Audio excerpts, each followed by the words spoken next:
আসসালামু আলাইকুম, সবাইকে স্বাগতম। আমি আজকে আপনাদেরকে পটলের দোরমা করে দেখাবো।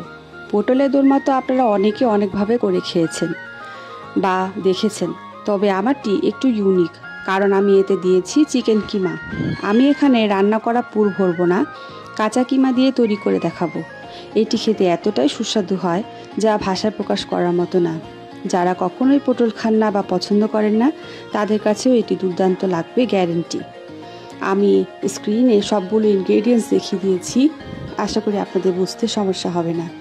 এখানে আমি খুব সিম্পলভাবে এই চিকেন কিমাটাকে রেডি করে নিয়েছি, শুধুমাত্র ধনিয়া পাতা, চপ করে রাখা পেঁয়াজ, ধনিয়া পাতা এবং কাঁচামরিচ কুচি দিয়ে।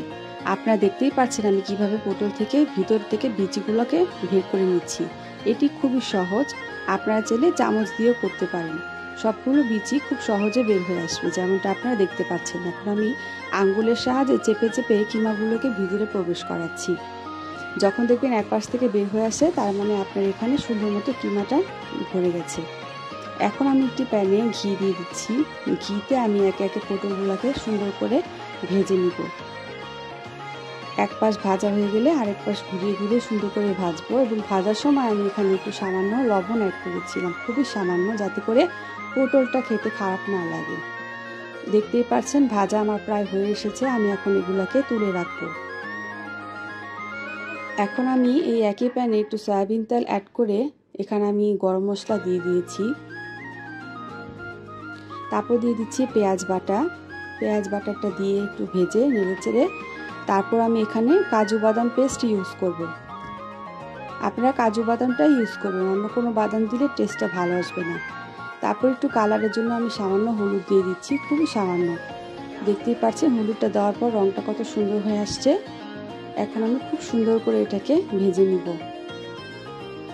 আমি এখানে একটা টিপস দিয়ে রাখি, আপনারা চাইলে এই সেম আইটেমটা ক্যাপসিকাম বা হ্যালোপিনোর ভিতরেও কিমা ভরে করতে পারেন, সেক্ষেত্রেও কিন্তু খেতে খুব ভালো লাগবে।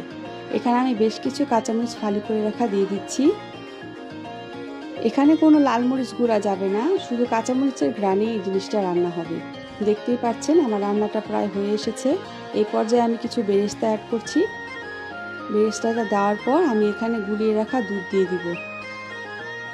আমার রান্না প্রায় কমপ্লিট হয়ে গেছে। এটি বানানো এতটাই সহজ, কিন্তু খেতে যে কি মজা হয় আমি কি আর বলবো। আপনারা অবশ্যই ট্রাই করবেন, আশা করি কেউ নিরাশ হবেন না।